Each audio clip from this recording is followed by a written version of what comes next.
моему глубочайшему убеждению, Россия нуждается в притоке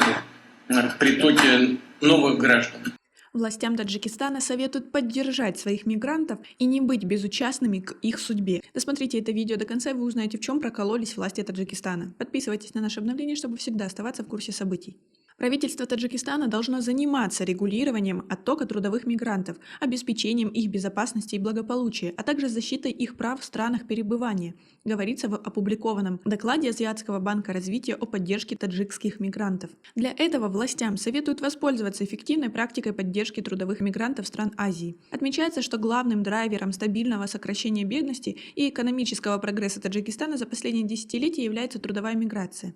Миграция снижает уровень безработицы и способствует притоку валюты. Денежные переводы таджикских мигрантов в 2019 году составили 2,7 миллиарда, что равняется 33% прошлогоднего ВВП республики, говорится в публикации. Авторы доклада отмечают, что в таджикской экономике для занятости быстро растущей рабочей силы не создается достаточных рабочих мест, из-за чего ежегодно около полумиллиона таджиков покидают родину в поисках работы. Также в докладе говорится, что подавляющее большинство таджикских трудовых мигрантов – это молодые выходцы из сельской местности в возрасте от 15 до 44 лет.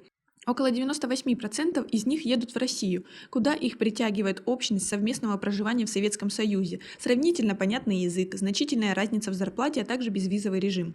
Также отмечается, что большинство мужчин-мигрантов работают в строительном секторе в качестве неквалифицированных рабочих, а женщины-мигранты работают в сфере обслуживания. В отчете подчеркиваются многочисленные проблемы, с которыми сталкиваются мигранты на чужбине. В частности, говорится, что большинство мигрантов из-за низкой квалификации и правовой неграмотности, а также безысходности готовы принять любые условия работы. Вы согласны с таким мнением?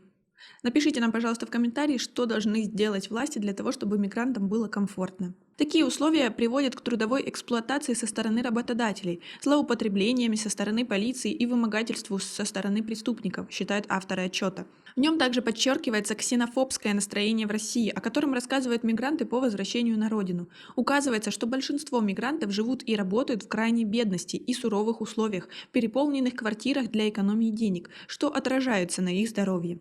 Аналитики рекомендуют правительству Таджикистана для решения существующих проблем работать в тесном контакте с правительствами стран назначения.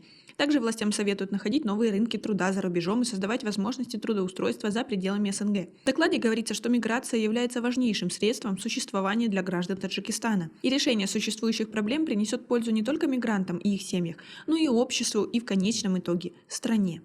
Но пока наши власти, в частности Эмомали Рахмон, переживают лишь за то, чтобы построить себе новое правительство. Нет необходимости характеризовать наши отношения, это поистине союзнические отношения, в полном смысле этого слова, отношения стратегического партнерства. У нас на этом все. Оцените наше видео подпиской и лайком. До скорой встречи.